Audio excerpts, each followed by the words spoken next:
నవదీప్ ఉన్నాడు. నవదీప్ చూసేగా మా ఇంట్లో రామ్ చరణ్, రాణా, వరుణ్ వీళ్ళలాగానే తను కూడా చాలా అల్లరోడు, కానీ చాలా సినిమా వరకు చాలా బుద్ధిగానే ఉంటాడు. అండ్ వాళ్ళ ఫ్యామిలీ అంతా నాకు తెలుసు, వాళ్ళ అమ్మగారు వాళ్ళందరూ కూడా నాకు బాగా పరిచయం. ఆ రకంగా మా కుటుంబ సభ్యుడిగా నేను భావిస్తుంటాను. ఈ సినిమాలో నాకు ధ్రువలో తన పెర్ఫార్మెన్స్ చాలా బాగా నచ్చింది ఈ మధ్యకాలంలో. అలాగే ఈ సినిమాలో కూడా చాలా చక్కటి క్యారెక్టర్ చేస్తుంటానని నేను భావిస్తాను. ఇంకా మంచి క్యారెక్టర్స్, ఇంకా నువ్వు వెరీ స్ట్రాంగ్ హీరోగా ఉండాలి నా కోరిక. అసలు హీరోగా ఉన్నటువంటి ఆ లక్షణాలు అన్నీ ఉన్నాయి. బట్ వస్తుంది అవకాశం, చేద్దాం. అండ్ దెన్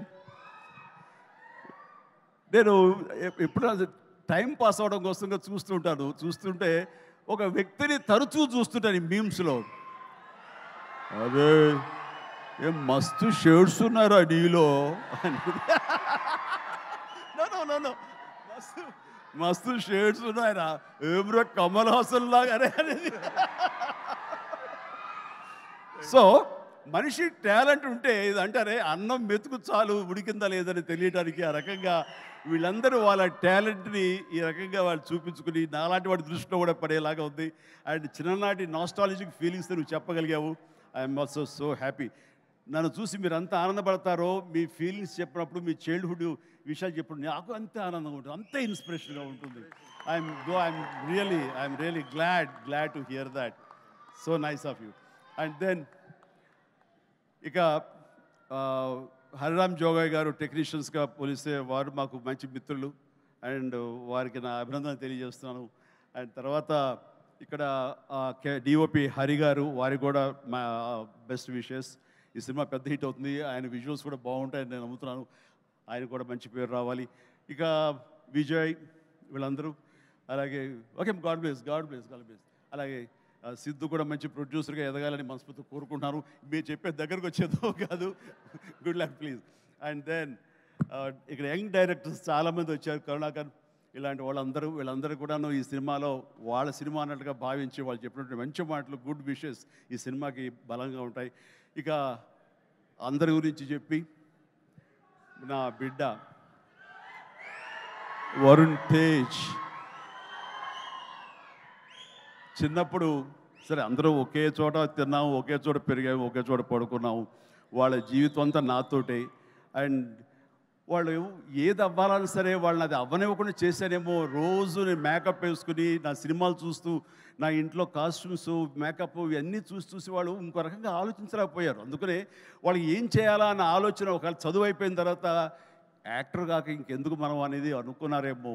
నా దగ్గర చెప్పగానే నేను ఇలాంటి వాటిలో చాలా ఎంకరేజ్ చేస్తాను. ఎందుకంటే film industry the best film industry. నేను దీన్ని చాలా గౌరవిస్తాను. ఇది కళామ తల్లి అని నేను భావిస్తుంటాను.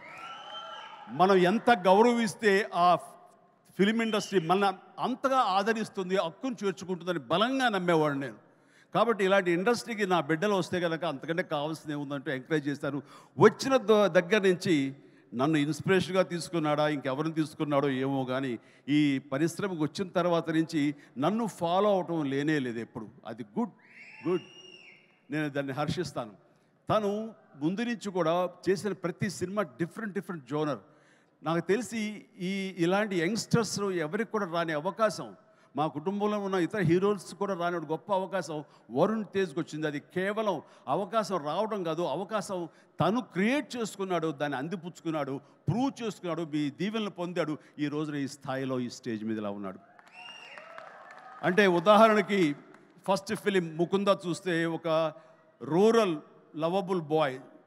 ఆ తర్వాత కంచా, అసలు ఎప్పుడుదో 1947 ఆ టైంలో వరల్డ్ వార్ సెకండ్ టైంలో ఉన్నటువంటి ఒక సైనికుడు, మిలిటరీ సైనికుడుగా. ఆ తర్వాత ఒక హ్యోమగామిగా, ఆస్ట్రోనాట్గా. అలాగా ఇంకో సినిమా ఒక గద్దర్ గణేష్, అది నాకు చాలా ఫేవరెట్ గెటప్. అది చూస్తే కనుక పెర్ఫార్మెన్స్ అది చాలా డిఫరెంట్గా చేశాడు. నా ఫేవరెట్ ఫిల్మ్ అది వరుణ్లో.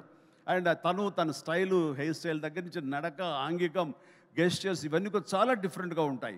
ఆ సినిమా కానివ్వండి. ఆ తర్వాత ఇక ఎన్ఆర్ఐ చేసినటువంటి ఫిదా కానివ్వండి, లేకపోతే లోకల్ సోఫిస్టికేటెడ్గా ఒక లవర్ బాయ్గా చేసిన వాళ్ళ బాబాయ్ ఇన్స్పిరేషన్ తోటి చేసిన తొలి ప్రేమ కానివ్వండి, అలాగే లేటెస్ట్ ఫిల్మ్స్ వరకు కూడాను ప్రతిదీ చాలా ప్లాన్డ్గా తను చేసుకుంటూ వచ్చాడు, సక్సెస్ఫుల్గా చేసుకుంటూ వచ్చాడు. ఆ ప్లాన్లో ఒక భాగమే లావణ్యను కూడా కట్టుకున్నాడు. అది సో ఆ రకంగా ప్రతిదీ వెరీ వెరీ సక్సెస్ఫుల్ స్టెప్స్ వేసుకుంటూ అన్ని జోనర్స్ యొక్క టచ్ చేస్తూ తను చేసిన 13 సినిమాలు ప్రతిదీ వైవిధ్యమైన సినిమాలు చేసుకుంటూ ఎవరికి రానట్టు డిఫరెంట్ జోనర్స్ చేయగలిగాడంటే, నేనేదో రొమాంటిక్ హీరో, నేను యాక్షన్ హీరో, కేవలం ఇలా చేయాలి అన్నది కాకుండా డిఫరెంట్ సినిమాలు చేసుకుంటూ వచ్చాడు. అందులో నేపథ్యం